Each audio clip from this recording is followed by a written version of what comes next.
everyone, we are Bloodhunter, and you're watching TMS.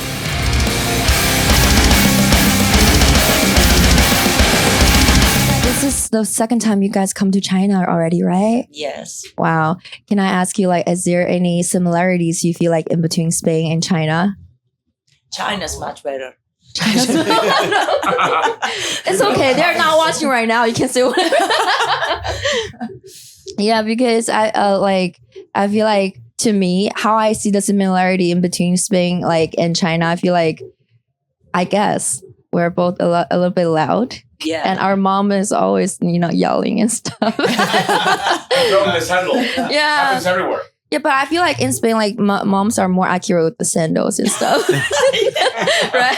You know that. Yeah, thank you. And do you feel like, is there any differences about the crowd's reaction when it comes to shows in China compared to other places or other countries? I think people just come to the shows here for fun.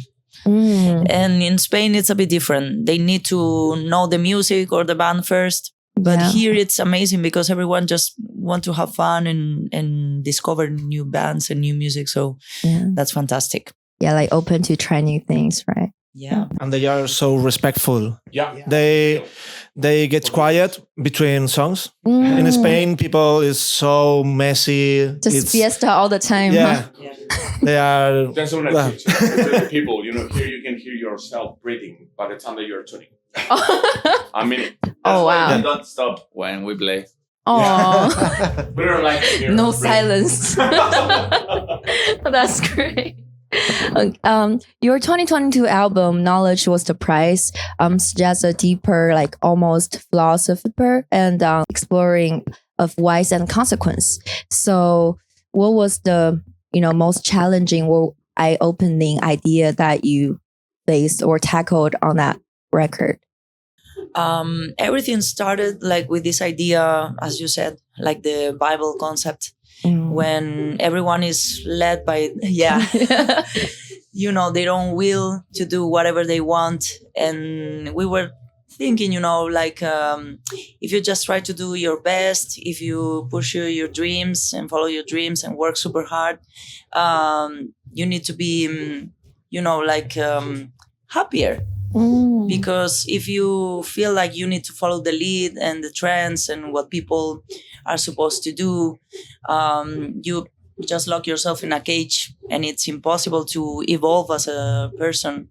And that's the main concept behind the album. So we were always thinking about also, we want to play this kind of music, but we want to explore new genres too. We don't want to fit only at one thing, to fit there and that's it. So freedom is, our main flag. Yeah, I was about to say Bloodhunter is really known for break the stereotypes in the metal scene. So what's the challenges you faced and how you overcome them? And it's kind of in the beginning we were too soft for the true black metal fans. Too melodic, Yeah. And then we were too hard for the other kind of metalhead. So we couldn't find a place. It was tough in the beginning, but finally I think we found a spot in between, with more groove and different kind of particularities. So yeah, that's it. That is so cool. If you could, go back in time or just re-record a song from your first album, and which one would it be and why? We already re-recorded some of the songs. Oh.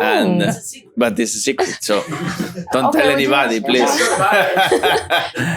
And the thing is that with the experience we have now, those songs will probably sound much different. So we just pick our 3 favorites and re-recorded them. So you will probably hear about them soon. But it sounds like a first album from a new band. So now those songs would sound much different.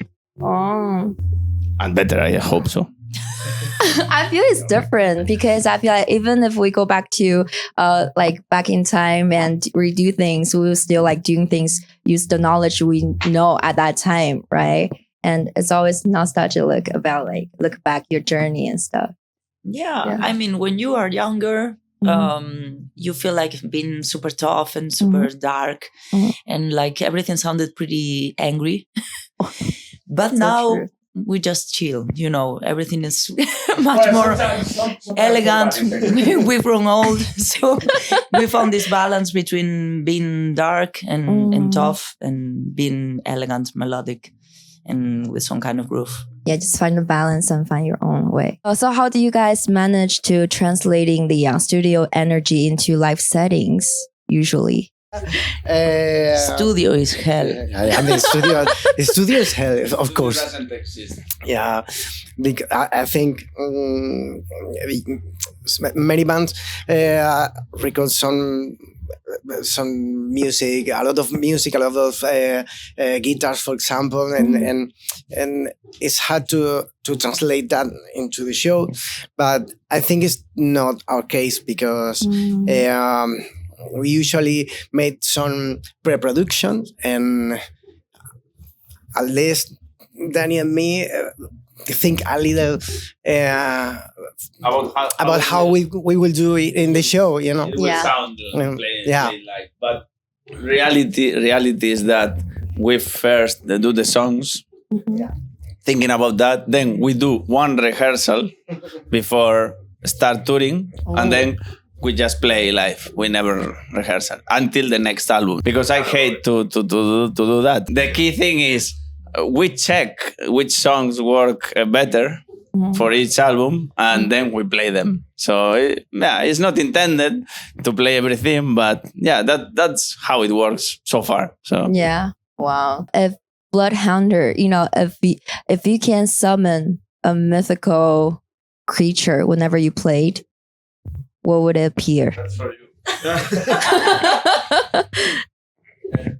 you. I know that the typical is actually, you know, vampires and kind of thing. Yeah. And I think that in a way they talked about it, you know, in when they made 10 years. I wasn't at that moment, but for me it was a wolf, because it's always about that werewolf. But it's also about the pack. So something like that, yeah, being a wolf and a werewolf or something like that, you know, having all that stuff. The energy? Yeah. When it comes to full moon, you're gonna play. Then it's all about getting into the stage and get the full moon and get crazy. Wow. The stage is the full moon. For us, yeah. I think for me, you know, maybe they have another opinion, but for me, it's like that. Okay, they agree with me. Nice. Finally, one day. What's been going on? Yeah. But it's okay. I'm pretty surprised. I had different ideas in mind. I'm like, what you guys would say, but I never see a wolf coming. But werewolf, yeah, it's real. But